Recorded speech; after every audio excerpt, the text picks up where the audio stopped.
Hello bachcho, let's see the question. The question says flint glass prism is joined by crown glass prism to produce dispersion without deviation.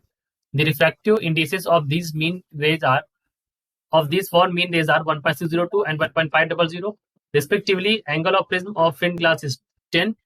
So यहाँ पर उन्होंने कहा है कि then the angle of prism for crown prism will be, तो front prism का दे रखा है और इसके लिए क्राउन प्रिज्म के लिए निकालने के लिए कहा है।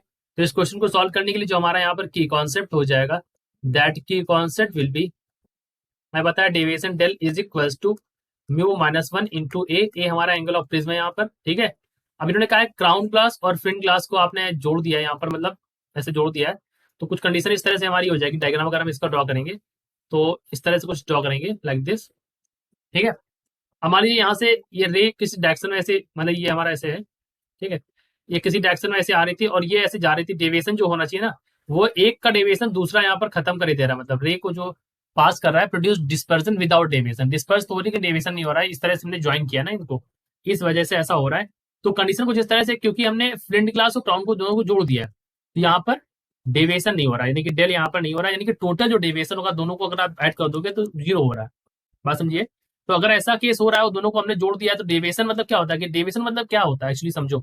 जब रे पास होती है ना किसी भी, मान लीजिए किसी भी प्रिज्म से रे पास हो रही है और वो पास ऐसे होनी चाहिए थी इस तरह से, बिल्कुल मतलब इसको स्ट्रेट ऐसे पास, लेकिन स्ट्रेट ना पास होकर अपनी डायरेक्शन थोड़ी सी चेंज कर दे, तो ये जो एंगल बनता है इसी को हम तो डेविएशन बोलते हैं। ये बात है यहाँ पर, तो इसी को हम डेविएशन बोलते हैं। मतलब इट्स जनरल केस, आपको यहाँ पर डेविएशन थोड़ा समझ में आना चाहिए। तो आप इसी तरह इसमें भी समझिए कि एक का जो हो रहा था ना डिस्पर्जन, और उसमें जो डेविएशन हो रहा था उसको दूसरा वाला यहाँ पर खत्म कर देता है, ऐसे ज्वाइन, ठीक है।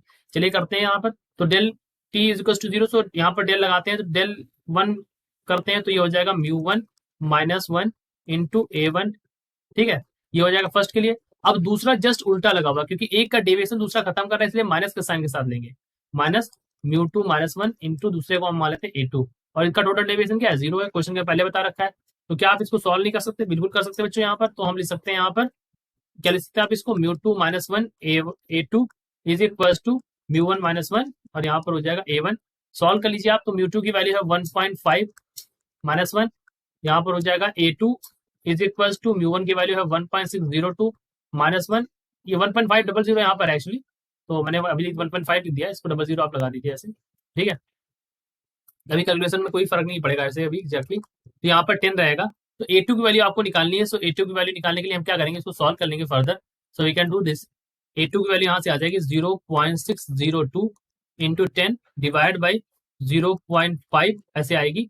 जब हमने इसको फर्दर सॉल्व किया, फर्दर सॉल्व करने पर ए टू की वैल्यू यहाँ से क्या आ गई, तो देखिए यहाँ पर आ गया 6.02 डिवाइड बाई, ये आ गया 0.5, तो यहाँ पर आंसर आ जाएगा 12.04 डिग्रीज। लेकिन हमें इसको मिनट्स में चेंज करना है, तो हम क्या करेंगे, 0.04 है ना, इसको 60 से मल्टीप्लाई कर दीजिए, तो ये भी हटा दीजिए, यहाँ से 100 हो जाएगा। तो क्या बचेगा यहाँ पर 0.24, और यहाँ पर आ जाएगा, और एक्चुअली यहाँ पर 0.24 नहीं आएगा, इसको करेंगे तो यहाँ पर हो जाएगा 240/100, यानी कि 2.4 आ जाएगा, ठीक है। तो आप इसको लिख सकते हैं, मैं इसको फिर से लिख सकता हूँ, जो 12.04 डिग्रीज था इसको आप लिख देंगे, तो फाइनली आंसर जो आपका बन जाएगा वो हो जाएगा 12 डिग्री 2.4 मिनट्स, ये फॉर्म बन जाएगी, ठीक है। तो ऑप्शन देखें अगर आप यहाँ पर, तो ऑप्शन नंबर ए यहाँ करेक्ट है कि 12 डिग्री 2.4 मिनट्स, ठीक है। कैसे किया हमने, 60 से मल्टीप्लाई कर देंगे इसको, और जो पॉइंट ये था ना 0.4, इसको पॉइंट आया तो डबल जीरो आ गया, ठीक है। तो ये सॉल्व हो गया। तो this is our answer. I hope you understood it well. Best of luck.